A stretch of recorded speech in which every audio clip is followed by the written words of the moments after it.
my office. I go to a lot of events and parties and things like that. That's how I work. And so I get joy out of seeing people like be able to scale their businesses directly from their laptop, you know.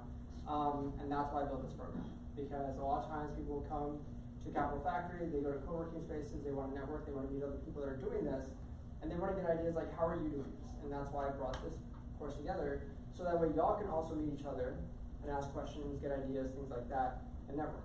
So, a recap from the last session, we covered the 48-hour dropshipping challenge. In fact, because of that, I have a friend who's trying to get it launched as an actual program, probably here, hopefully, or probably in San Antonio. But the idea is to actually do a real 48-hour dropshipping challenge. Who here has never heard of that? Okay, perfect. All right. So the idea is that you're going to build a company from scratch, and you're going to go from 0 to basically $10,000 in sales in 48 hours. And that's the challenge behind the 48-hour dropshipping challenges. You have to source your products, you have to do all your marketing, you have to do your SEO, you have to build your website, you have to get all this traction going to get yourself ramped up. So why would people do this? Any ideas? Make money.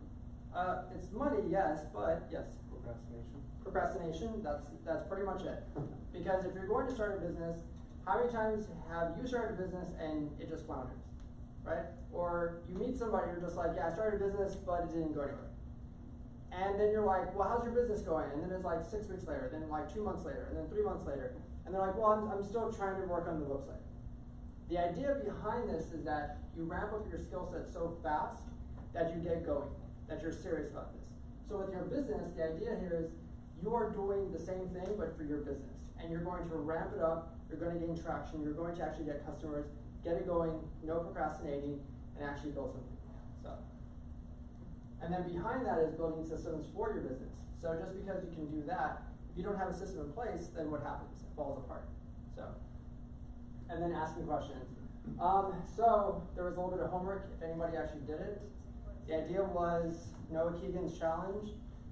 Just going up to the counter at any business that you have, that you're doing. Or one-person business? Yeah, come on in. Yeah. And just ask for 10% off. You know? Just ask for 10% and then see if you're able to do that. The reason why is because a lot of entrepreneurs have a lot of trouble asking, and that's where they run into also a lot of problems. A lot of solopreneurs get nervous about asking for help, and the whole point of Capital Factory environments, things like this, is that you're asking for help. You're talking to other people, you're networking, you're like, hey, how did you do this? You know, can you give me some pointers, things like that. So if you're not able to just ask for 10% here, how do you plan to talk to a VC and ask for like, hey, what am I doing wrong? You know? So I wanted to bring up some conference news on that part. Have any of y'all heard of these? No? Perfect. Okay, good. So this one right here will be up in, actually it's around the corner, May 1 to May 4th. Austin Entrepreneurial Summit. So if you're interested, you can write it down, goabundance.com, AES. And it is here in Austin. And so these are some of the speakers that will be coming through. If any of y'all know some of them, Cody Sanchez, if you've ever seen her YouTube channel, she's really big now. She used to go to a lot of the meetups around here a long time ago, a lot of parties, things like that. And now she's this obviously bigger person because of YouTube and Instagram and TikTok. But she will also be there. Additional speakers will also be coming soon. But yes, I would say check it out if you're looking for something to be a part of. It is a bit pricey, so just a heads up. But yes. How much is it? Let me see. I want to say 1,400.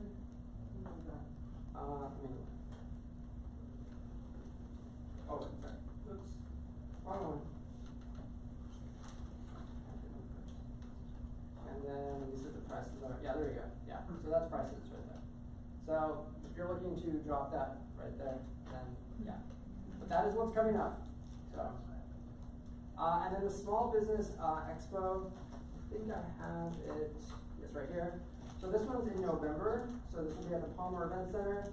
I believe that's way more affordable, so Yeah, but this gives you time to plan it out, so you got time until November.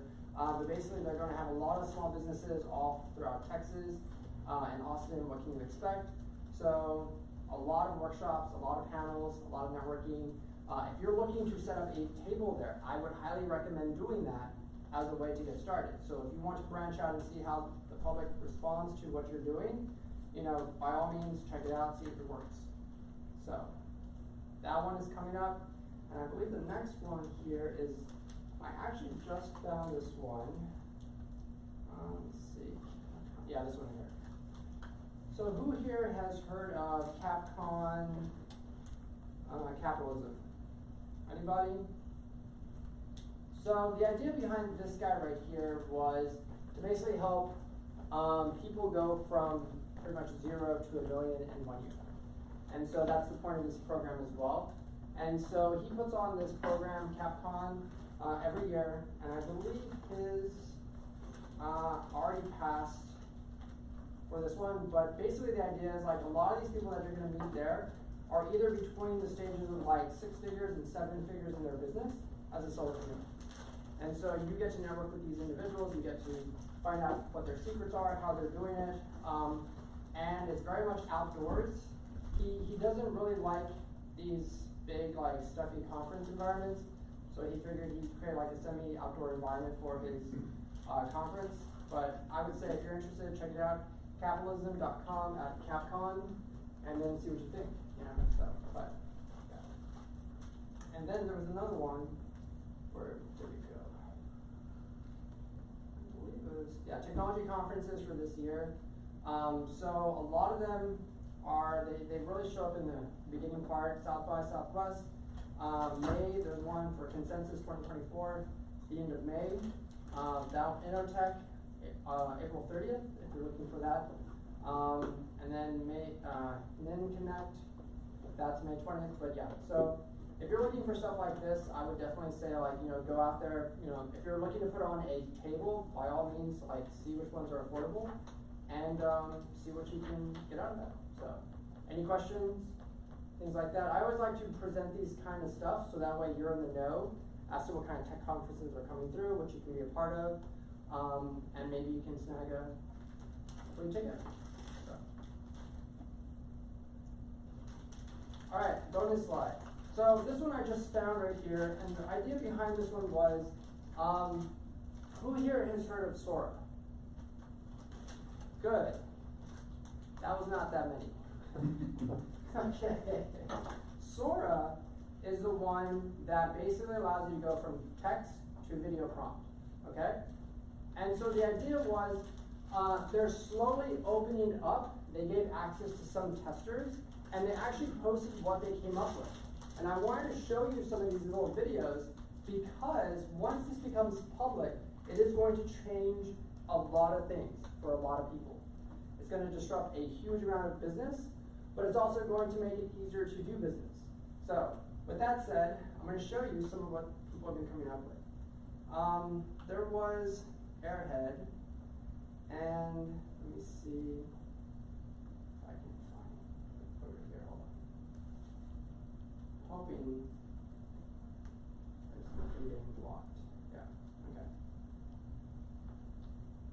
It's going to show up. Where did it go? I just had it. No.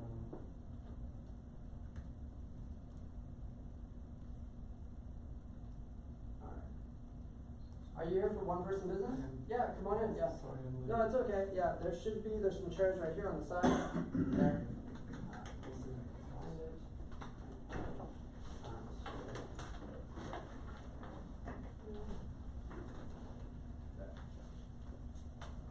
Alright. So this was created by Sora. Let me put the sound on. Well, they say everyone has something unique about them, something that sets them apart. It's just in my case, you know, it's quite obvious what that thing is. I am literally filled with hot air. Yeah, living like this has its challenges. Windy days, for one, are particularly troublesome. Well, there was the one time my girlfriend insisted I go to the cactus store to get my Uncle Jerry a wedding present. What do I love most about my predicament? The perspective it gives me. You know, I get to see the world differently. I float above the mundane and the ordinary. I see things a different way from everyone else. Yeah, and I feel like it's because of that perspective I'm reminded every day that life is fragile. We're all just a pinprick away from deflation. So I try to live life with a lightness, a buoyancy, a joie de vivre. I got a lot of ideas keeping this thing full. Alright, so any comments, questions? That was entirely generated by AI, by the way. Even audio? The audio was transcribed over. But yeah. Any comments? Everybody seems to be very quiet. Is it because of fear? Is it like my job is gone? It's a random question, but was that like created by AI with just one set of instructions, or was that like multiple steps, or do you know the process? So the idea here is that it was created using multiple prompts. Mm-hmm. A lot of that, they're trying to understand where they're coming from. So I think this is the description that it gave right here of what it was, but there are a lot of prompts you have to go through because you're only given so much time. It's not in minutes or that, it's still in seconds. So you still have to give it a lot of information to be able to create that video. But the fact that they were able to do it shows it's quite impressive. But you'll notice the length of the videos are very short. It was literally like a minute, 18 seconds, you know, so it probably took a lot of time to piece them all together, but with the narration on top of it, it just makes it seem so natural. But if you just watch the video, it's literally just video images that are very short, so they cut real fast. So let me see if I can find the other one. Yeah, speedrun.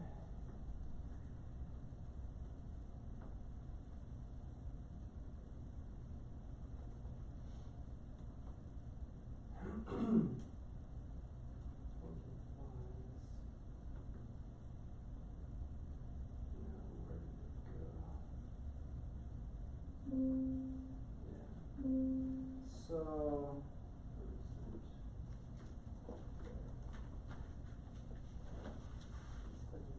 yeah, I'm hoping I can find it. Oh, there we go.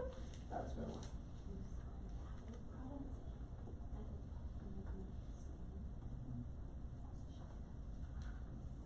Let's see if it shows up. There we go. So this is, it was called speedrun, but he basically put this all together. Again, it's a very short video.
Thoughts on that one? It was kind of wild. I know. It was really fast and there was a lot going on. It's crickets. So That seemed more abstract. it's very abstract, yes. Right. And but you'll notice what they did with that one was they added a fuzz to hide a lot of the things that were going on in the morphine. So it gives us sort of like a soft 70s style filmmaking to be able to blend things a little bit better, you know. But obviously the music was overlaid on top of it, and it was just basically a run through of clips and things like that. But yeah, so. They're also making good progress with speech synthesis. Right. Like it's almost there, but certain like intonations are off. But they're making fast progress with that. Right, absolutely, yes. And they can generate like digital avatars that are pretty realistic now too. Right. I forget the name of the company, but you supply the audio and it supplies a real-time avatar, Mhm. like a talking head. Looks really good. Let's see, images. There we go. Alright. Are y'all looking for one person business? Yeah, this is it. Yeah. And if you want to bring in a chair, you can bring in a chair. Or there's 2 chairs back there, actually. There's 2 chairs back here. Yeah. So this one also. I decided to buy my start farming. So I found an old 4020 in both the tractor. I'm not showing that. I can play with the song. But there's no oil component for. Oh yeah, it's text to video. So this one right here is a lot of the stuff that he's already put together, and this sort of just shows you like his thought process of like what he was looking for. And again, this is all just text to video. So I would probably say in the next few months to a year, it's just going to get even more realistic. It's going to get way better. And in fact, as one person mentioned, they do video marketing for their clients, and this is just going to change their entire business model. This is just going to make it so much easier to be able to push out content for their clients, especially in the commercial space, for ads and things like that. So, yeah, it's really interesting, like where this is going, and again, it's not open to the public yet. So imagine like when it is open to the public, like what's going to start happening. Because we've already seen like what people are doing with AI. So just imagine like video being part of that world now. But yeah, I just wanted to show some of those. So, because this is part of the one-person business model, do y'all remember me talking about the rental person from Japan? So this is the guy who basically just said, look, I do nothing for you, okay? And because he does so much nothing, he wrote a book, okay? And the funny thing about this book is that he didn't actually write it. Some people interviewed him, he just sat there, answered questions, and then they basically gave the narrative to the entire book. So the reason why I want to share this to you is because this is the kind of work that he actually gets asked. And I want you all to understand, like, when you're stuck on, like, what kind of business should I do, this is what people are actually looking for. So, all right. I'm an amateur writer, and at the moment I'm writing a novel. When I'm writing on my own, I often get a bit lazy, so I'd like somebody to watch me. I wonder if you would just sit in front of me while I work. I may say something to you occasionally, but basically, I just want you to sit there and pass the time. Any comments, questions? I mean, I tell you, this is a real, he's laughing. Yeah, he loves it, see?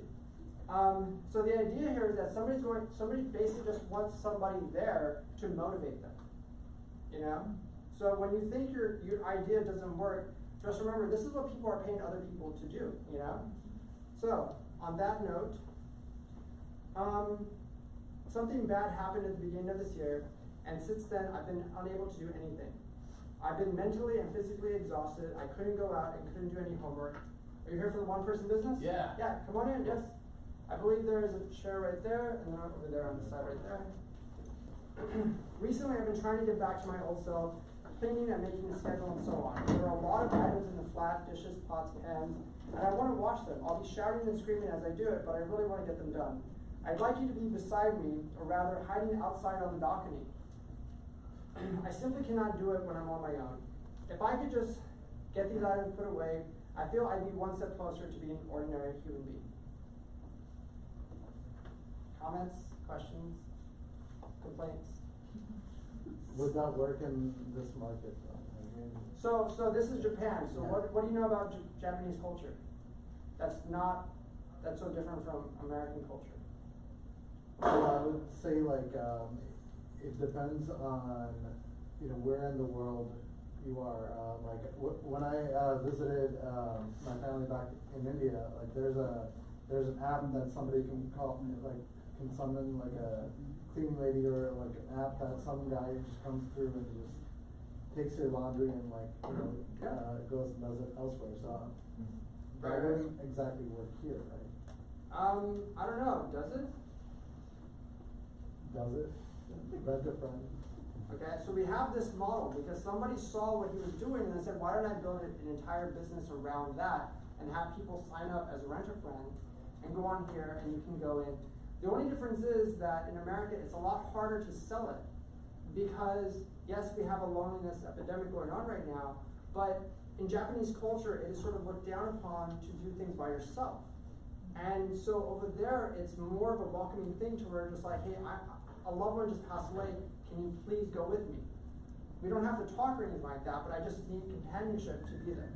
You know, there was another request in here, I'm too afraid to go to work, and I just need somebody to go with me just to get me to the front door, and that's it. And then you can go about your day. So I mention these things because that is a business, and it is just one person. And because of that, he's gotten a lot of publicity. In fact, he's waitlisted so much that so many people are needing his services. So that tells you, like, you know, if you were to market yourself really well here and not use this and do it on your own, could you generate a lot of business? Yes or no? Yeah, you know, because there are probably people out there who are like, you have some skill, some social skill, some expert skill that you have that you can share with somebody that they're willing to pay you for it. You know, but you have to market it just right. So did y'all, was that interesting, not interesting, or was just like, oh, people are crazy? That is interesting. In fact, I read something along the lines of that in another part of Asia where people actually rented like One person business? Yeah. Yeah, come on. Yeah. Sorry. pretend spouses Right. or you know, entire congregations of family members Right. to attend a funeral because Yes. it was embarrassing not to have anyone attend your funeral. Right. So, yeah. Right. Yeah, in fact, there was another story that he mentioned about this student who had no friends in school. And they needed to get a project done for school, and they couldn't get the nerve to ask somebody to come with them to work on that project. So they reached out to him and said, hey, can you just come with me? You're not going to say anything. I just need you to shoot photos for my senior project. You know, so that tells you, like, some people are just afraid to ask. You know, so that goes back to the asking homework. Like, just get used to asking things because you'd be surprised how much people will open up. You know, that's why Capital Factory is here. You meet people to do that stuff because I can't tell you how many times you can talk to somebody here and be like, oh, I've been through that. Let me tell you what to do. You know. So, on that, getting started on your journey, it's hard. When I meet people who will say they want to be an entrepreneur, I'm just like, why? It is stressful, it is hard, it is not rewarding, and you're going to lose a lot of sleep. You're going to wonder, like, why am I doing this? I'm not getting paid. You're probably not going to see a paycheck for a while. But if it's the most important thing in your life, you know, you have to realize you have to give it your all. Otherwise, it's not going to work, you know. So you have to assess your skill sets. You know, what are you good at and what are you not good at? The reason why the rental guy did his thing was because he kept being told at work, you are worthless, you do absolutely nothing, and he learned from somebody else that says, hey, you should be paid for being there, just being, existing. And he took that 100%, and he says, hey, I should get paid to just be there and do nothing. You know, so that's where you go and you assess yourselves. Like, what are you good at? You know, when was the last time you were in a state of flow that everything just seemed to be something you enjoyed and stuff got done? You know, and you take that and you really say, like, hey, what can I do to turn this into a business? You'd be surprised how many times I run into people and they have some unique business ideas, and you're just like, why would a VC even talk to you? You know? Sorry. Yeah. What did you mean by the last sentence? Do you mean why would they talk to you? Because your venture's too small, kind of thing, or? So a lot of times, people think a VC is only going to talk to you if you have a SaaS product, if you have already raised a round, or you just have something so unique in terms of tech. And it always bothers that tech person who's built that software, and yet you haven't done that, but a VC is having a meeting with you. You know? And then you need to identify your market gaps, opportunities. Like, there's so many things going on out there. Who here remembers Airbnb experiences? Who's been? I know you have that, don't worry. Yes, okay. Who here has not heard of Airbnb experiences? All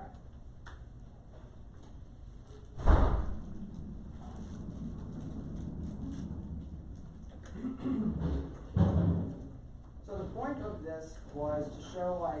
okay, look, if we're gonna provide housing to people, why not combine that with experiences? So if you're gonna go to a different city, don't you wanna experience something?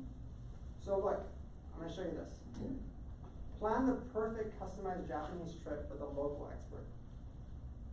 And this person basically goes in for a group price of $44 a person and will tailor your experience. And you can go in and be like, I will show you all these different places. So imagine if you did that for Austin. Can you do that for Austin? Yes. Who's stopping you? Nobody. Right? Okay? So if I did the same thing, and let's say I do Airbnb experiences Austin. Let's see what we can find. Tarot card reading. Okay? And then you have photo shoot. $69 a person. They will walk with you around downtown and shoot photos. Who here could do that right now? Just take your phone and I will go shoot your photos. See? Okay? That's a business. Alright? Kayaking. Ghost stories in downtown. You're literally meeting somebody on the corner street and they're going to tell you ghost stories as you walk around downtown.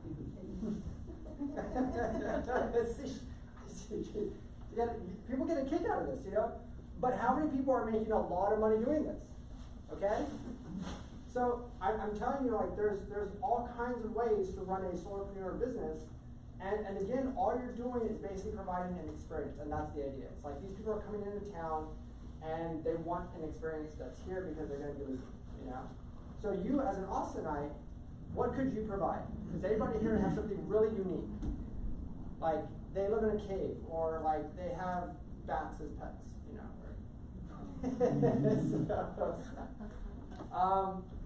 what about that one? An hour with really cute baby goats. Okay, see? I mean, like, that's a business, right? And loved by locals. So this one has gotten a lot of feedback from people who've done that. So again, for $140 right there per person, come experience Indian cuisine in the comfort of your home. Like, you'll make an Indian meal, you know? So again, these are all kinds of like opportunities there. And the one that I always want to point out,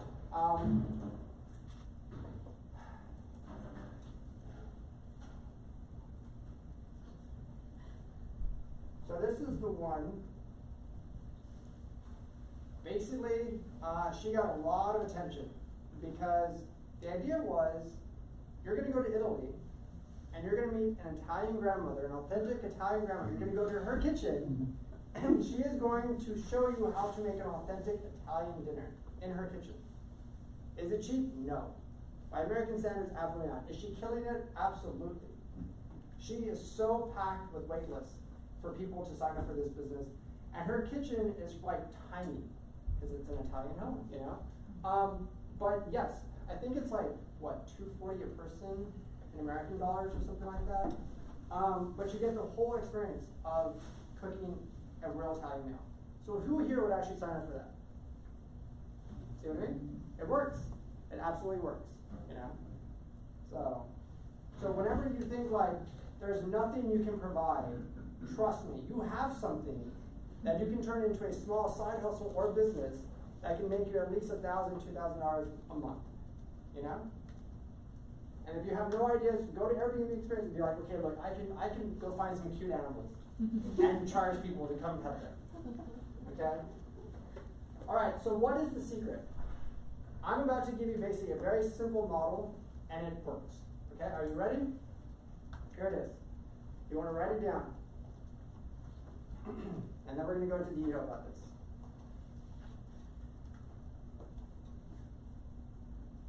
Okay. Any questions so far? Does it look too simple? Yes? No? Is it just like, I'm doing that right now, but it doesn't work. You know, my products are just wrong. Yeah. It's literally, all you need to find is 3 to 5 products in your store. If you have more than that, what happens to most consumers? They're overwhelmed. This is just too confusing, right? The whole point of the 48-hour dropshipping challenge was you find 1 to 2 products and that's it. That's your max. 2 items max. The reason why it works is because you're going in, you're selling your product real well. The site is designed perfectly. And the color schemes, the patterns, everything matches to that. And that's how you can hit 10,000 in 48 hours. When you have 3 to 5 products in your store, your customer is not overwhelmed, they have a very simple selection, and that's it. And when you have an average price point of $30 in a range between 25 and 35, and you sell at least 25 units a day, guess what? That's $1 million business. So here's a breakdown, all right? So let's say we did t-shirts, jeans, shoes, belts, things like that. And we price them in that area. So we have shoes, yeah, shoes are a little more expensive. So what does that come out to per day? Is that a good number, is that a bad number? Is that a good day, bad day? That's a good day, he says. Yes, perfect, okay? So let's go a little further right there. So we have that per day. What is that per year? Anybody want to do the math, or do I need to do the math? I'll do the math. All right. So that's $2 million a year, minus taxes, everything else, child labor and all that stuff. So that's a good year, okay? So what could you do with that at home? Because obviously we've all set up websites, we've all sold product, right? What messed up in that process? Like, what always gets you? Like, why is nobody going to my site? Why is nobody buying? Like, what's the problem here? What does it come down to? Customer For acquisition. traffic, Okay, for traffic, what else? Customer acquisition. Customer acquisition, Marketing. and pretty much comes down to customer acquisition, marketing, your SEO. How are you driving this stuff? If you can learn how to drive it really well, why are 16-year-olds doing dropshipping challenges and making 10K, 20K, 48 hours, but you built this site, you hired all these developers, you spent $50,000, all this stuff, you can barely make 2 cents. What's the problem here? Why is your customer acquisition cost so high per person, and yet these kids are going on here and they're making these stores, they're selling out and shutting them down, and then they get their cash? So, building the solid foundation. do you mind if I quickly? Yeah, go ahead. Sorry, I missed the very beginning. Yeah. Is this in the context of like Amazon dropshipping, or is it in the context of So like Amazon doesn't allow you to Shopify? do dropshipping. Let's be, yeah. Okay. That's prohibited. So dropshipping basically is the idea of like, you pick a product from Alibaba or AliExpress or wherever, and then you basically just connect it on your Shopify, it imports, but nothing's actually on the site. Got it. So when your customer buys something, it goes to the customer's house, you have nothing to do with inventory.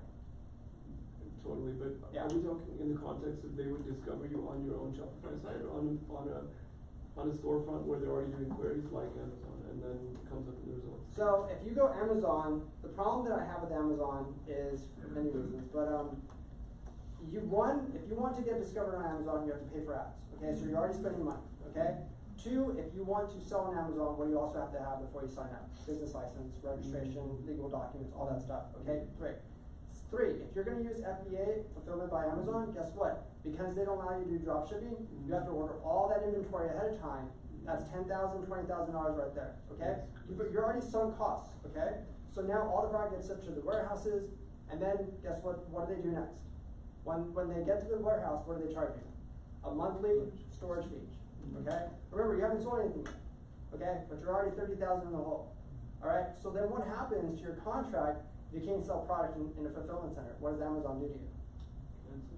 Now they come in and say, hey, look, you didn't meet your contract requirements. We're gonna bill you for that. And do you want your product back, or do you want us to get rid of it? We're gonna charge you for it. You see how hard it is to sell on Amazon? So if you go Shopify and you do drop shipping and you do your marketing really well, guess what? You have no sunk cost so far. It's all just marketing. Do you have recommended resources to learn how to do marketing then? Yeah, absolutely. And that all comes down to like knowing influencers and how to connect with them. Okay? And literally, like, if I was to tell you like no influencer is gonna talk to you, they will. And do you know how to get them to talk to you? How much to post on your Instagram page? They will talk to you. Because they're gonna give you a number, they're gonna give you their Venmo username, and you pay that number. Okay? And they will talk to you. Yes? You gave a brief rundown of like the negatives of Amazon. Would you give a brief rundown of the positives of Shopify? So the positive of Shopify is you can literally get your store up and running in like 10 minutes. Because they have templates, they have a way for like when you import product from Alibaba, basically you're just grabbing the link, and what's gonna happen is Shopify's gonna grab it, they're gonna see everything, and it's gonna import all the stuff, the images, the reviews, all the listings, stuff like that. So now all of a sudden it looks like you've been selling for a long time because all those reviews have gotten imported. And then you're done, you know? So isn't that way better than waiting to sell a product and trying to get reviews? Yeah, so this is why Shopify is so nimble, because you can launch it, and the one thing I would recommend is when you build Shopify, whether you're doing it or you're hiring somebody, only build it in mobile mode, do not build in desktop mode. Why? Because everybody here does what? They only use their phone now, right? Smart. Exactly, see? So, This is all kind of assuming that we all wanna be in the dropshipping business or the selling products even business. right, so it goes further because it does cover services, and then it also does cover digital products. So Shopify is extremely versatile. So whether you're in consulting, finance, business management, even, migration services, things like that, you can go really far with Shopify. And in fact, what I'm gonna be doing later on further is I'm gonna be showing you some examples of really amazing Shopify stores. So you have an idea of like how they're structured, how they're built, what their marketing looks like, and why certain things are placed where they are, But yes, not everybody does dropshipping, that is true. So, yes. If we go for marketing through influencers, wouldn't it be a concentrated customer base? I mean, let's say for example, if it's a fashion influencer, then just fashion people or people who like to see that influencer would be the target audience. Or Yep. if it's crime, then just the crime people. How, so. Yeah, I mean, you're right. You're looking for whatever you're selling to match that market influencer, because let's say you sell gardening products. Don't go find Beyonce and be like, I need you to sell my gnomes, Don't do that, so. All right, so building a solid foundation. You have to really stand out. People buy from you when they trust you. That's basically a simple thing. And this is why I tell so many people, go network, go talk to people, go do all that stuff. Because I can't tell you how many times I've done business with people who 3-4 months down the road, they're just like, hey, you know what? I want to do business with you now. I've gotten to know you, I know what you're about, I've seen what you do. That's way better than trying to do a hard sell with somebody who just doesn't feel right. You want those customers that trust you, that work with you, and they're like, hey, I know what you're about. We've had so many dinners together. Let's work together. And that makes you stand out more than a commercial brand that has a huge marketing budget, And I've seen so many people here in Austin come in and they're making $2 million, $3 million a year because they go to so many events, they network, they go and they speak at events, they do their conferences, things like that. I can tell you hey, go speak at a conference. I'm sure some of you probably have stage fright. Who here has stage fright? Who here has never done Toastmasters? Okay? Right. But guess what? Getting on that stage makes you the expert. So then you go and drop a book. Okay? And now all of a sudden you got a book, now you're speaking at conferences. What happens to your sales? What happens every time you've been to a conference and they're like, thank you so much for showing up. By the way, here's my book, be sure to get a signed copy. And then what ends up happening, the line for the book is long, and then all of a sudden they make their cash out, and they go to their next conference. See? That's organic marketing. Very simple. So when you develop your product, you're looking to create your own line of products that match what you're trying to do. Whatever industry you're in, what's something you can drop ship? Should I pick on somebody to see, or does somebody want to volunteer? Yes. So what could you drop ship that you do? So there's a soy milk maker product that I use all the time. All right. Would be cool to do that, and then also potentially the soybeans, the tofu maker, stuff like that. So what are some adjacent products that match that? A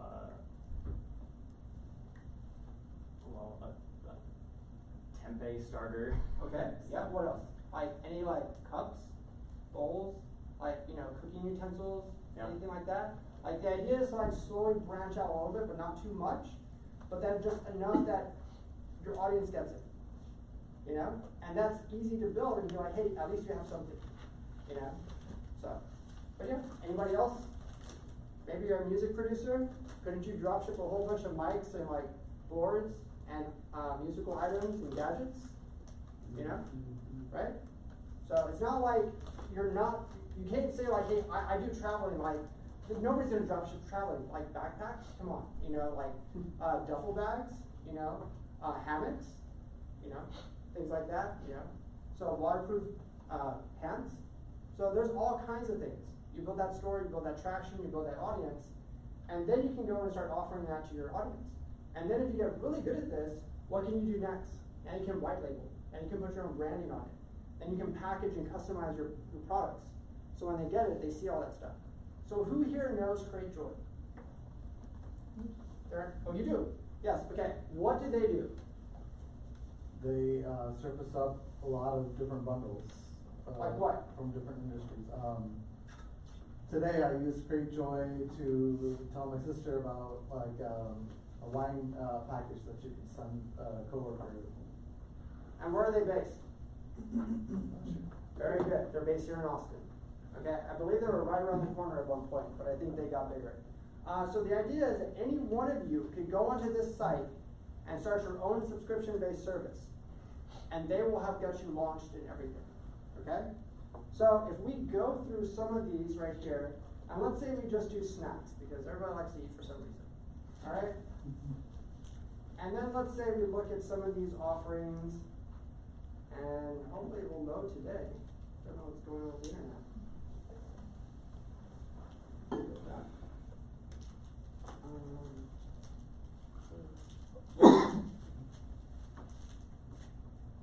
So the solopreneurs here, they do drop shipping, or they have to deal with inventory? So they can, you can have that sort of like pushed off to a logistics firm, and then they will work with that. So basically you're just saying like, hey, I get all my product from this manufacturer, it can go directly to their warehouse, and then they can do that for you. If you're doing that yourself, all that stuff shows up at your house, there's a huge pallet, that will be too overwhelming, you know? But yeah, so, let's see. Yeah, not sure why it's being that way, but, it will show up here.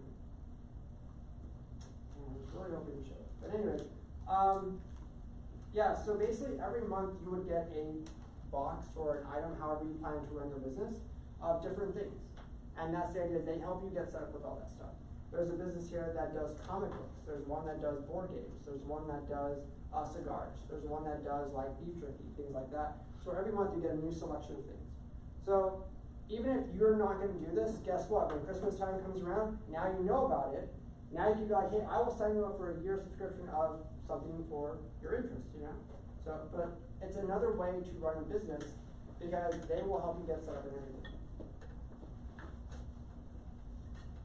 So going back over here, when you develop a product, you're looking at like, hey, what can you do that's an extension of like your personality or your business model, your marketing, things like that. And there's so many different opportunities with that.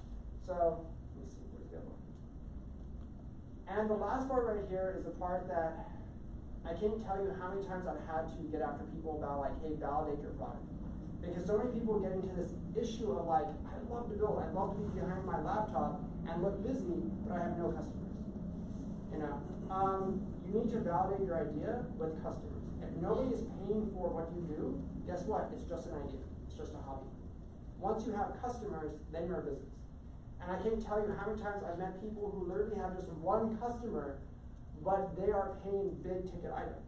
You know, so it's like $30,000, $40,000 a year, and they literally just serve them, and that's their only client. You know, so it does work. But you have to have a customer to be a business. So I'm going to show you some of these right here on Shopify, because what they like to do is they like to go out and sort of showcase like, hey, look, these are some of the best Shopify stores that we've seen, and we want to show you to inspire you like, hey, what do they look like? And they have different categories. So if we look at electronics and gadgets, this is one right here that somebody has gone in, and this is a Shopify store. This is how extensive they can be. And this person didn't invent this product. This person just Probably. white labeled it or something? Probably, yeah. Okay. So how many products are on the site? Who has figured that out?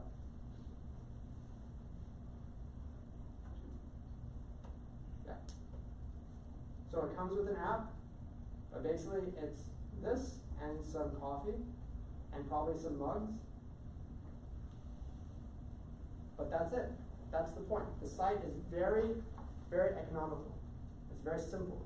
So you go in here, you're not overwhelmed by the options, and you know exactly what you're looking for.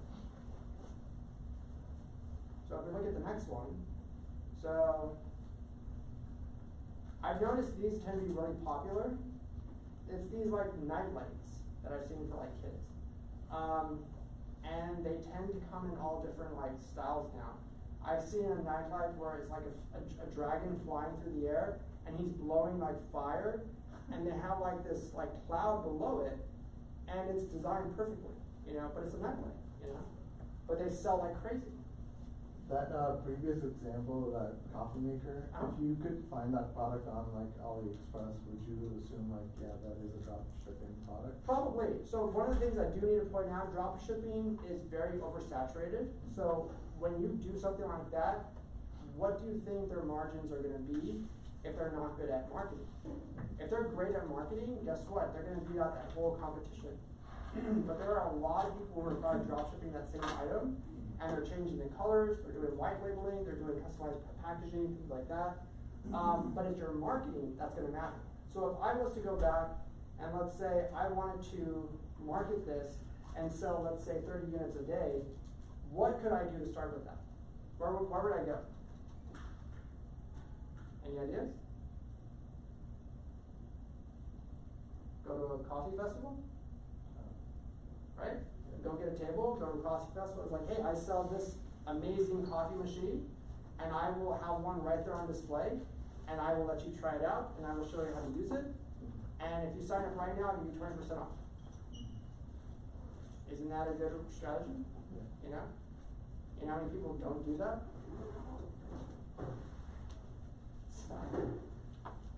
So if we keep going further, let's see what the next one is. Jeez, are you serious? All right, so phone cases. I'm sure we've all been to the malls. We've seen the kiosks, the phone cases. They're everywhere. They sell like crazy. All this stuff. Get them personalized. They have 50,000 5-star reviews. Where are those reviews coming from, by the way? AliExpress or Alibaba, things like that. You know. So you can go and personalize it, and you can shop by categories, and yeah, I mean, that's the thing, you know. So even if you ran this on the side, and you're like, hey, I'm just gonna go have somebody import 1,000 different phone cases, and I will do SEO for this for like, 2 hours a week, 3 hours a week based on clicks, and then see what happens, you know. So today we prevented the equivalent of plastic into the ocean, so they throw out a fact. I'm not sure how they justify it, but yeah, so it shows you all these different things, and again, you can go in there and customize it yourself. So it's an extensive website, but again, its backend is probably, all pulling from Alibaba and AliExpress, or probably Indonesia, or things like that. So, any questions, things like that? Do you want to look at fashion? So if we look at clothing, I want to show you like how extensive these are, because even though clothing is everywhere, it isn't, again, an oversaturated market. Your marketing and your design has to really stand out. So building and designing this stuff, I've done this for like some clients. It's not very hard, but it's doable. But again, just having good quality product is all that matters. And the way you sell it is just put on your brand. If you literally go and grab Alibaba and then you throw up your item and it has no branding on it, are you gonna buy it as a consumer? Right, exactly, see? So personalize it, make it your own. And look, they sell pencils. So don't tell me you cannot start a store, okay? Don't tell me you can't start a store. For $41, we can buy a pack of pencils. Okay.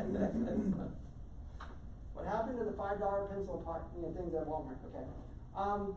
So again, there's all kinds of stuff out here, and the reason why I show this is because I want you to see, like, hey, these are some ideas. When you're getting started, go look at what other people are doing, and see, like, hey, what can I do? Are you here for one-person business? Yeah. Yeah, come on in. I believe there's a chair probably right there. Alrighty, so let's get a little more ridiculous here, okay? So we're gonna do dental stuff, okay? And if we notice, they're selling basically toothpaste and probably a toothbrush to go with it. Nothing big, but what makes it stand out? What makes this different? Packaging, but what else? Subscription. It's a subscription model, okay? And why is it a subscription model? Look at the design of the packaging. What is that meant to do? Last for 30 days, okay? So the design behind it is the packaging itself. The toothbrush probably only lasts 30 days. So every month what happens? You get a new set in the mail. You don't have to worry about it anymore. And it's literally just flossing, toothbrush, and toothpaste, and that's it.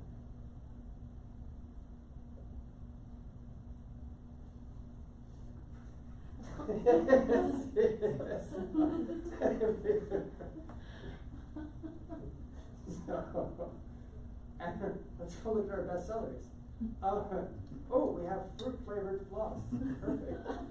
Perfect. All right. So again, we're starting to see like it doesn't take much to get up and running, but it's your marketing that's going to save you. Okay? Make a beautiful website. Go over there. And we're going to get into like, is this feasible? Can you actually do it yourself? And I'm going to show you how yes you can. So let's keep going with this. All right. So we have this. Now we need to scale our business. Okay? Now we need to really ramp up. And this is what I always go through. Ask the influencers if they'll mention the product, go to large conferences, pass out flyers. I can't tell you how many times I saw that at South by. How many times did you go downtown and you walked around the convention center and you saw all the pillars and they were just plastered with posters? And then when you were walking around downtown, hey, here's my event, hey, here, check this out, here, do this, you know, they're passing things out. Why? Because that's a lot easier than thinking Google Ads is going to save you. So the other part, the second one, this is the part I've learned people have a hard time with, yet it is going to save you. And that is hiring people who are specialized and know more than you, okay? That is what makes or breaks your business. That's why I build remote teams for people, because I've learned like, you don't know everything, but I can find you somebody who does, and it is affordable. So, scaling your business. Can you afford a team? So I want you to go through here and I want you to throw out numbers. How much for one assistant? How much for two assistants? How much for an assistant and a Shopify expert? How much for an assistant and a Shopify expert and a sourcing agent? I just spoke at Product Camp this last weekend and I talked about how 2 sourcing agents and a Shopify expert can literally change your entire business. So who here knows what a sourcing agent is? They are literally the guy who's going to save your business because they have all the personal relationships with every manufacturer in whatever manufacturing region you want to be in. So you want to be in China, you can find a sourcing agent that knows all the manufacturers for your product. And they have the relationships, they know the business, they know the culture, they know the language, and they know how to negotiate on your behalf. So if you want somebody in Indonesia, if you want somebody in India, they can do that for you. That's what a sourcing agent does. Are they expensive? You sound American. So, all right, so what if you had one assistant, one WordPress expert, and one SEO expert? Does that sound expensive? Let's find out. All right, so your first virtual assistant, how much are they? We'll say family members, sorry. So if you look at this person right here, for $4 an hour, they've already made 30K doing this kind of stuff. So they've been around for a while. And if you have somebody like that on your team, can you afford them for 10 hours a week? That's like what, Starbucks, fast food, right? Okay, let's go a little further. So let's say we have somebody else who is also a virtual assistant, so now we have 2. So now that person's for $9 an hour, okay? So they've already earned 100K, and they have a 100% job success rate, and they can do all kinds of stuff for you. They can do inbound calling, outbound calling, they can do lead generations, they can build stuff for you, all that kind of stuff. Can you afford this? If you live in Austin, you can. Is that full time? So 10 hours. I always cap it at 10 hours because I've learned when I do this with people, just getting to 5 hours is so hard for Americans to delegate because Americans are taught by the education system to be independent. So you've been taught that, like, why would I hire somebody when I can do it myself? Well, that's why corporations have people that work for them to scale. You cannot be doing your SEO and your social media and your website updates and going out to talk to people and getting customers because you're gonna get burnt out. That's why startup success rate is less than 4%. So if we go a little further, now we have a Shopify developer. How much is that person? Okay? They can do themes, customization, design, and they can do back-end work as well. So they're $5 an hour, they earn about 2K. So these are average numbers right here. If you want to go further, you can. But the idea is I'm showing you this to show like, yes, you can have a team. And again, they're not going to be working 40 hours because it doesn't take 40 hours a week to build a site. In all honesty, if you want a Shopify store, it's probably going to take you about 3-4 hours. At $5 an hour, how much is that? That's literally what McDonald's now, because of that mom who posted that viral post, McDonald's charging like $15 for like a burger and fries. I'm like, it's McDonald's, you know? But I'm showing you this to realize like it's doable. So let's go a little further. So a lot of these are like Fiverr, Upworks, Topple, people per hour, things like that. So you have a huge amount of websites that offer this now. So let's go a little further. Let's say we have a senior developer for Shopify, WordPress, Wix, Squarespace, and Lead Pages. So if I find that person at $3 an hour, they've already earned 50K, and they have 88% job success rate, and I hire them for, let's say, 10 hours a week, that's $30, okay? $30, and I only use them for 3 hours a week to do updates, add in products, do, minor changes. Can you afford that? Absolutely. So having a team is crucial to be able to grow your business. So let's go a little further. Now we have just somebody who only does SEO, okay? So they're gonna go in and check your website for you, make sure everything is optimized, okay? So once you go in, like, hey, everything looks good, now they're gonna give you a sheet that says, take this, and you go and either they can do it for you and run your Google ads, or you can push that off to somebody else who specializes in only Google ads, Any questions? I just want to say it says powering off. Oh, no, it's fine, yeah.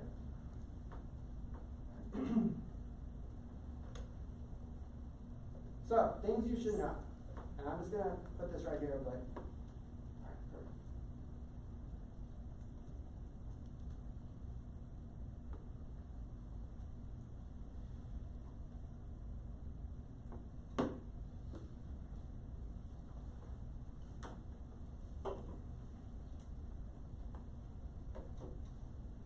So I wanted to throw these up here because a lot of this stuff, people think like, I'm gonna start a business and it's just gonna be, roses and, pretty flowers and, everything's gonna be fine. People are gonna buy from me every day and I'm gonna, be a millionaire. You have to realize like, one, nobody cares what you're doing. Nobody's concerned about how much hours you're putting in.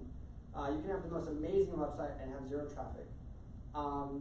And you can spend all your time building and building and building, and the world just doesn't care. And the only way they're going to care is you get yourself out there, you talk to people, you network, you put yourself where you want to be. And that's why I say go to conferences, write that book, do all those kinds of things, because it's completely doable. I just showed somebody how to write a book or outline a book in under 2 minutes, because their expertise was in crowdsourcing for businesses. And they were so shocked at how simple the process was, that they literally told me like if they were to figure out how to outline and come up with like 20 business title books for their book, it would have taken them several weeks. And we did everything in literally 2 minutes. We got the name of the book, the chapter titles, the section titles, and now all they gotta do is plug it in, and they probably have their book up and running in 1 week. And what do you do after you write your book? Any ideas? Market the heck out of it. Okay. Do you market it or do you do something else? Publishers. How do you get a publisher? Google maybe. Self-publish. How do you self-publish? Amazon has a publish. Alright, let's go find out. Gumroad, Ingram Spark. He said Gumroad. Who likes Gumroad? Okay, good. Alright. Do we not like Gumroad? No, I mean like it's always like odd to hear that every now and then from people. But yeah, okay, so we got a book promoter. Okay, basically this job is basically they're gonna take your book after you're done and they're gonna go upload it on every platform that exists. For $5 an hour, that's probably gonna take them like what, 3-4 hours a week. And then they're gonna make sure everything's published, they're gonna go out there, and then on top of that, they're gonna make sure the SEO for your book is top notch. This is why you need a team. Do not think you can sit down and be like, okay, I wrote the book, now I'm gonna go watch a YouTube video on how to promote my book.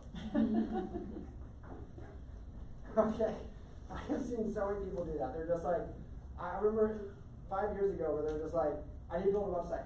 Cool, how are you gonna do that? Well, I'm going to do a boot camp right now to learn how to code.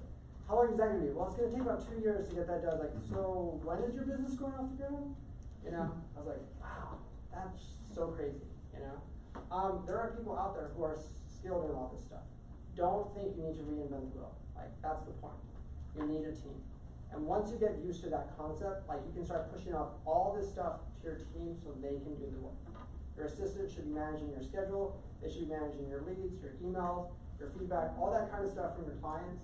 That's their job. You know, if you were to sit there and just answer every single email that came in, you would get nothing done. So. Alright, success stories. So, the reason why I brought up these stores is because this is basically showing you like, hey, this is what happens when you have a really good website design, and basically a team of people went in, they designed this, they put it together, and now once they're done with that, now the next part is for you to promote it. Now we can go a little further and say like, do we do the promotion? Yes, you're gonna go speak, you're gonna do all that stuff, but you're gonna hire somebody else to do promotions for you. They're gonna do your marketing. So that way you have a little boost in the back. But if you notice right here, basically they're just selling, you know, coffee, and that's it. And you'll notice a lot of these stores keep it to under 3 items, 4 items, and that's it. You know, once you get into like the Amazon level of selling, like it is a beast to manage Amazon, and there are literally people, I kid you not, there are like 4, 5, 10 people to manage an Amazon store. It is so crazy because the pricing models you have to pay attention to. Because if Amazon comes in and undercuts your product, guess what? If you want to stay afloat, you have to cut your product down too. And then guess what happens to your profit margin? And Amazon knows this, you know. So we go further, sauce, you know. We can do all kinds of sauces. And again, if you look at this kind of stuff, does it look like somebody sat there and is like making this in a commercial kitchen, or are they finding a manufacturer for this? Manufacturer, exactly. I remember reading stories a long time ago from like the 80s and 70s, people like would go traveling around the world, and they would find these like small little like market people selling food, and they're like, I want to sell this in America. Can you send me 10,000 of this every month? And I'm like, you're literally a street vendor, why are you asking them this? You know? To them, they think like, man, I hit the jackpot, but it would exhaust that person. There's just no way, you know? So it's totally doable. So who here has ever played on AliExpress? Okay, good. So many people did not raise their hand. So if I was to show you AliExpress, would it be overwhelming?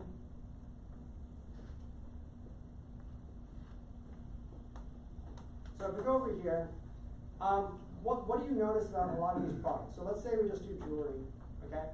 We go in here, and let's just pick watches, okay? And what is the thing you notice about the prices? And they're cheap. Why are they cheap?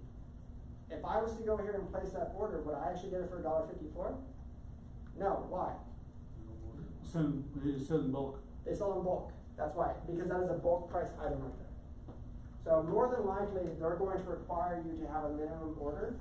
And if you do not know how to negotiate with these people, that's why you need a sourcing agent. You are going to get screwed. Because, let me see where it says. Yeah, $1 coupon for returns, 90 days. Customization. Yes. So it gives you all the specs, specifications, the images. So if we go further here, they can have different colors, things like that. So even if you were to take this one item, and let's say you drop ship this one item, and you can have all the colors, you can have all the reviews, all that different stuff, and you sold it during a time when, I don't know, people need watches, you might be able to, do pretty well. Watches are back in trend right now. What's that? Watches are back in trend right now. I know, right? People, I don't know why. It's so weird. But you'll notice like a lot of these reviews also are coming from people who are dropshipping, or they've also been like working with them for quite a while, so they're gonna give them good reviews. But yes, at the same time, you're gonna have people who have dropshipped it, and those customers will write a review on the site, but those reviews get imported into this area. So. But when you reach out to them, they're going to ask you minimum order, like how many are you requiring, things like that. So if I go to, requires this, but yes. They do have buyer protection, always make sure you go through those kinds of things. But it is not easy setting this up. And that's why I say work with a sourcing agent who knows the process, who can get it done. Because if you try to do all the negotiating yourself, you're gonna run into cultural issues, and they're going to pick up on you right away. And they're going to either scam you, or they're gonna know you don't know what you're doing, and you're gonna think like, I'm just gonna put it in my store and I'm gonna start selling it. You didn't ask for product samples, you didn't check the quality, you didn't make sure to double check that this is a legitimate. So your sourcing agent is also there in person to check an actual physical thing for you. They can send you samples, they can do all that stuff, they can negotiate, and they can make sure it's not a scam. So. So if you go back over here, and I was to look for, let's say, sourcing agent, I can go in here, and I'm looking for Rockstar VA, LinkedIn Specialist, China Sourcing Agent, Amazon FBA, Virtual Assistant, Alibaba, and 1688. If you don't know 1688, these are another form of websites that they use in China, like JD, and then I believe it's also Pinduoduo. So, but yes, they do all that partnership for you, and they can go in. Product sourcing, global sourcing, so they can work all around the world. If you need them to be in India, Indonesia, things like that. So. In the context of that 48-hour challenge, Yep. would you hire people then, or is that? So the idea is you're going to hire them in the very beginning, because you want to start using them as you keep growing your stores. So when you do 48-hour challenges, you are doing that for practice. That is the idea. You're practicing and practicing and practicing before you actually start to do it. But when you do, I just looked up, so 48-hour, So once you get ready, then you can have your team when you're actually serious about launching the store. Because you can basically tell your team like, hey, I'm gonna be selling these cups. Go find me all the best cups. Do all the sourcing, do all the quality checking, things like that. Then send me the information. We're gonna white label it, we're gonna get it ready. And then when you're serious about actually running a real store that you're gonna run forever, they will do quality control. They will check all that stuff for you. So once it's ready, they know like, hey, I can label, I can do packaging, custom packaging, all that stuff, you're good to go. And then that's it, But yes, if you notice like a lot of these right here, they go in and then they show you step by step what it's like. I tried dropshipping challenge, and for some of these people, it is super hard. It is super, super hard. So do not think this is like a, oh, I'm gonna hit it big. And there you have other ones who show you live 24 hours. They're going through and they're showing you in real time like what it's like. And some of them, I remember they started doing this on TikTok. They would go onto TikTok and they would try to dropship on their stores. And it's hard, so. But it gives you in a sense of like, okay, what do I need to know before I launch my actual business? What skills do I need to have in place? What people do I need to have in place? All that stuff. And it's just a good way to understand like, hey, this is, a real thing. But you can get to 10,000, 20,000 in 48 hours. But it's hard work. So, book recommendations. I always bring out some books, and that's why I have the rental person if you want to write it down. So I'm gonna pass it around, and if you want to write this one down, the $1 Million Person. And she was actually here at South by. She spoke at South by, her first $1 million. She talks about how she was basically homeless and broke, and how she's now a venture-backed VC, and she works with only underestimated founders. And this one right here is Creative Business Workbook. So if you're having trouble figuring out your workflow, use this one. And this one right here is Side Hustles, if you need ideas. There was a guy in here that I read about. He made an online course that teaches medical students how to learn complicated medical terms really well.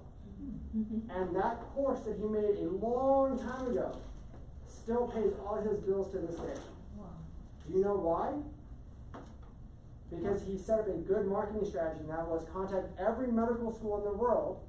He hired a team for this and sold the course. So every student has to buy his course. That's why he's still rich, off of one thing he made a long time ago.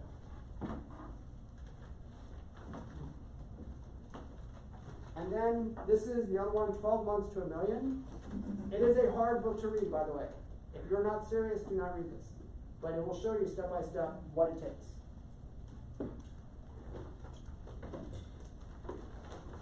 And then this is part 2 of the $1 million one-person business. So if you want to get serious, and you can read the second one, the other research she went through. And then if you're really serious about scaling up, this is a very technical book. It is amazing though, because it shows you what you need to do to actually scale and get to like 10 million, 50 million, 100 million. But it shows you everything in place.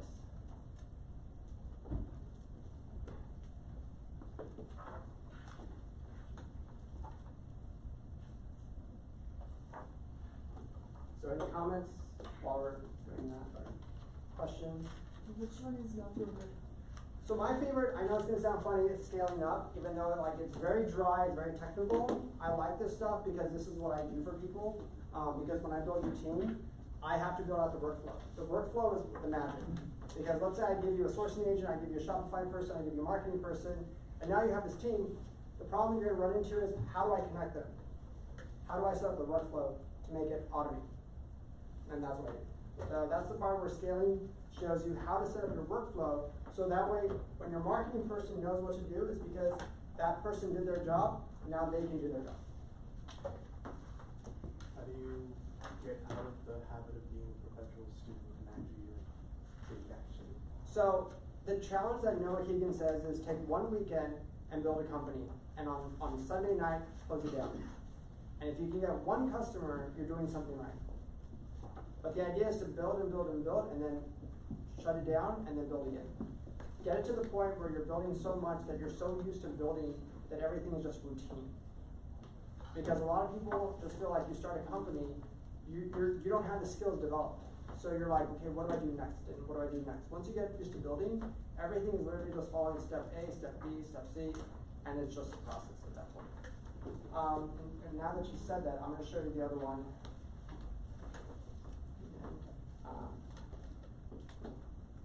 And he was actually the 30th employee of Facebook.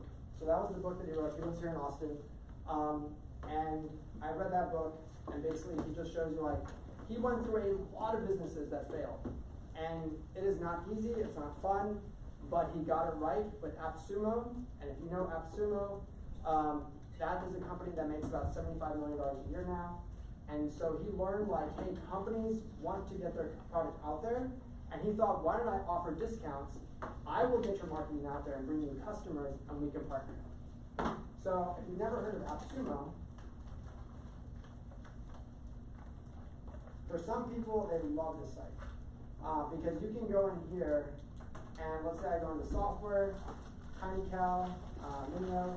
I think Marky, just Marky showed up recently. And I don't know if you know this guy, but basically he does all your social media for you. What he does is, he goes into your website, and he analyzes everything. And then he produces all your content for your social media. And you just tell him what platforms you're on, YouTube, TikTok, whatever it is, and he will put all that together for you. And that's what AppSumo does, is it comes in, offers you a discount. This is a lifetime price, by the way. It is not a subscription. So once you buy it, you're done. So it's 59 for everything? Right, that's it. Okay. So if I go further, and let's say I do TinyCal. So this is like it's like Calendly on steroids. Okay? And again, you're not paying a subscription. It's a one-time price for $30. You get it for life. And then this will do way more than a scheduling thing. So if you need to schedule clients and put that onto your website, that's what he did. So he built a really good idea of just like, hey, I'm going to provide a site that offers discounts. I'm going to bring customers to these companies, and in return, they give me publicity.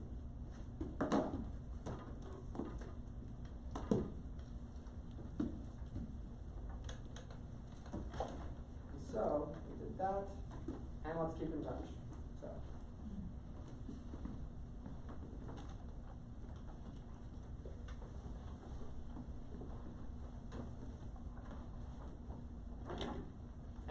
questions, anything like that. I know I'm gonna try to extend the program just because like so many people are enjoying it. And if you haven't already, please sign the sign-in sheet. If you haven't gotten it, anybody haven't signed it yet?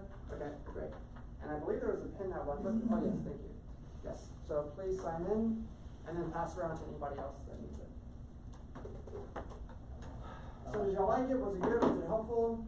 Does it make you realize like, I don't know what I'm doing? Any recommendations on dropshipping AI? So dropshipping AI, I think it's not there yet, but I will give you this tool.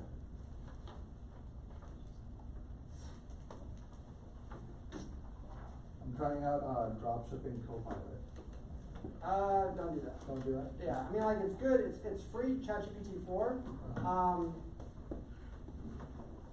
But this guy is way better. I'm gonna show you what he does. So there we go. I talk to him every day.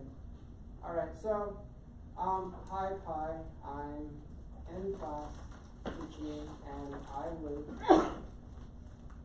like some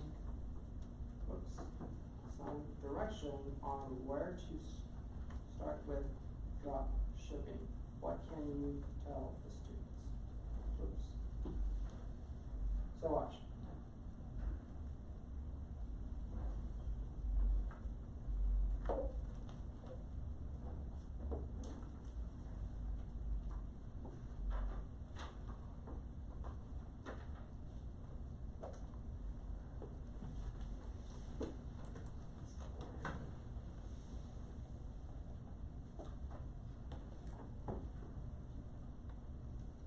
Yeah, so this is a way to really like, narrow down your ideas, play with things like that.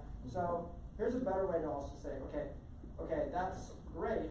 Now give me some domain names for selling, let's say, toothpaste products that are funny.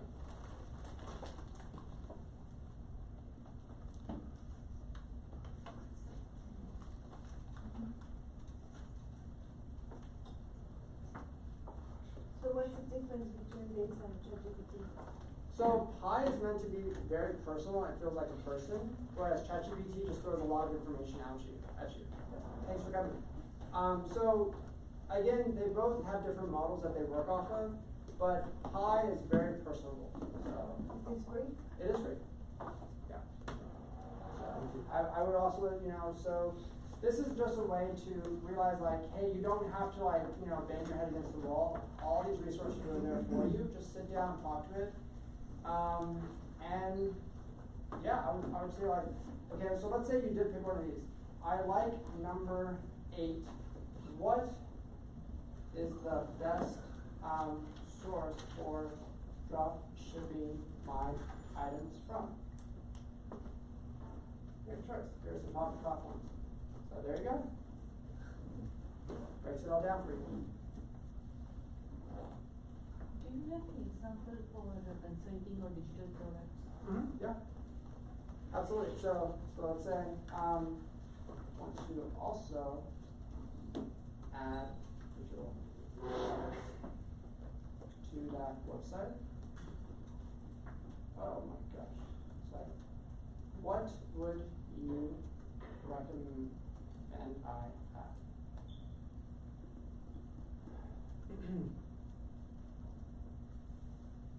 Oh, printables, memberships, apps, online courses, ebooks, things like that.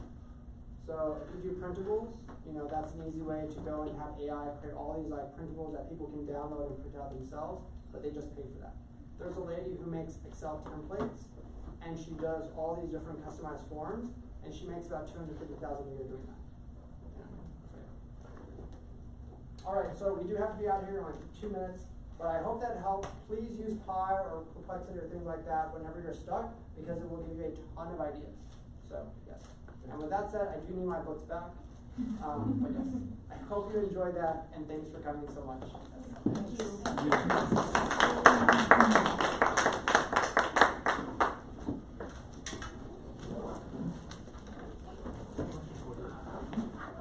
What size are businesses when they usually and ask you to help? It's usually between like the small to mid-size range.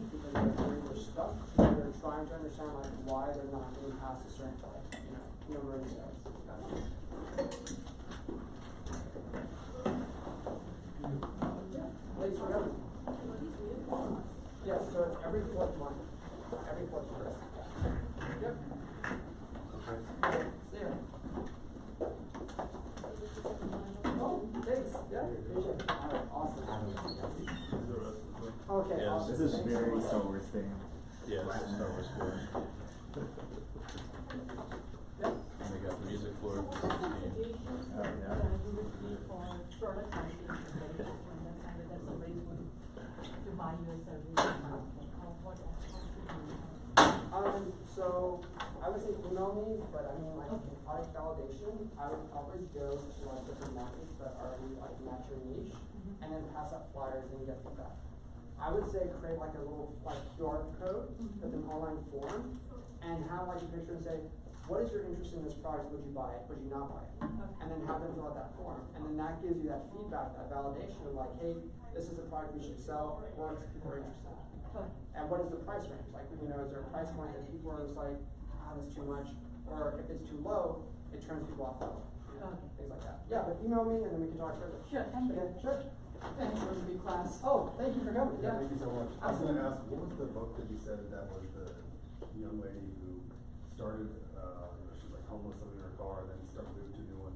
This one here. Your first million. Yeah, yeah. So she spoke at South by. Okay, that was the one. Okay, That was the one. I think I heard her. Thank you Yeah, so yeah, much. yeah. Appreciate it. Yep, absolutely.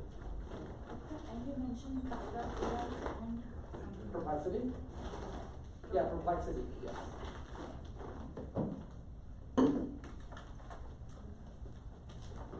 That was cool, thank you. Oh, yeah, absolutely. Hey, Chris, Hey, I'm a mentor here at Capital Factory. Oh, nice, I awesome. took my startup to here a couple years ago. Okay. I'm doing some work with the University of Denver, the business school, their faculty. Oh, yeah, yeah. We're getting ready to do some research on solopreneurs. Oh, really? Okay, Yeah, awesome. I was wondering if you might want to maybe do an interview for us. Sure, or, absolutely. Yeah. That'd be awesome. And at some point, if we're looking to do some surveying, maybe. Oh, yeah. Maybe help get the survey out. Yes, absolutely. This is a fascinating movement, Uh-huh. and it's happening, like, I'm sure you're well aware of this, absolutely everywhere, from fractional executives on down to It is to gig because workers. I've learned like even at the C-suite level, you're having these CEOs, COOs, CMOs, CTOs come in for like short periods of time, Yeah. just to sort of ramp things up, and then they're moved off to another area. Mm-hmm. And then when they do that, they have somebody else slowly fill in those spots. But that's what's happening now is that these companies are becoming so nimble and fast that you can move people interchangeably. Yeah. You know. Yeah. That's fascinating. Yeah. Well, I got your contact info, I just shot you That's something it. on LinkedIn. Okay, awesome. Thank you, man. Yes, It's good to man. meet you. Take care. You too. Questions? Yeah, that's perplexity. Yeah, absolutely. Cool. Yeah, you'll love it. You'll love it. I use them all the time. In fact, I always have like 4 or 5 AIs that I use at the same time, just to see like how different they are, and play with them. Do you have any like ones that work better for something and something else works better for So I've learned ChatGPT 4 does images. So Copilot, because it's ChatGPT 4 is free on there. Yeah. They will do image generations for free on there, and I Yeah. love that. So I would usually use that, and I would go to Pi and be like, hey, I have this image. What can I do better with it, or how would I design a book around this image? And give me some ideas. Interesting. You know, because then it's just like, hey, I have this image. I want to build this website. What would be the first 3 steps I should take? You know. And that's the best way. Like AI has changed so much in like productivity, and when I see people, they're just like, I'm still trying to figure it out myself. I'm like, why? Don't waste time. You know, just ask AI. Do you think coding is gonna go away? Yes. Yeah. Absolutely. How much time you got? I would probably say maybe 6 months. Oh, 6 months. 6 months, because you have to realize all the coding camps are gone now. So I don't know if you know that. All the No, I coding don't. camps, yeah, they've all I'm been not a coded. programmer. Yeah, so all the coding camps in Austin are gone. They used to be everywhere. Yeah. The ones in San Antonio, they're all gone too. Wow. So there are no more coding boot camps anymore. And even in schools, when I talk to kids, most of the kids today, they all just use AI to build out code. If you've seen ChatGPT Turbo, you can literally just draw a website and then have ChatGPT like write the code for you right there. You know, so what good is it? Yeah, no, I agree. I mean, just like people who are like learning programming, Uh-huh. they're gonna be jobless. Yes. Absolutely. Actually, during South by, there was a flyer going around called "Save the Graphic Designers" .org. Wow. Because of how bad it is, you know. In fact, I just want to make sure I have everything. Data scientists are also on the cutting block. Yeah. I go to data science meetups, and I can't tell you how many times I've been to one, and half the people there just lost their jobs to AI. Wow. And I tell people, I'm like, you need to take AI seriously because this is really happening. And I just met somebody who, they're going to college and they want to do computer science. I'm like, you're wasting your time, go do something else. Yeah. You know, so. What about sales? Sales will be around for a while. Sales, okay, so SynthFlow just came out. Do you know SynthFlow? SynthFlow. SynthFlow, S-Y, I need to get my GoPro real quick. But SynthFlow is now an AI outbound sales agent. Okay, and does it actually work? Yep. I tried some AI cold calling stuff. It didn't really do a good job.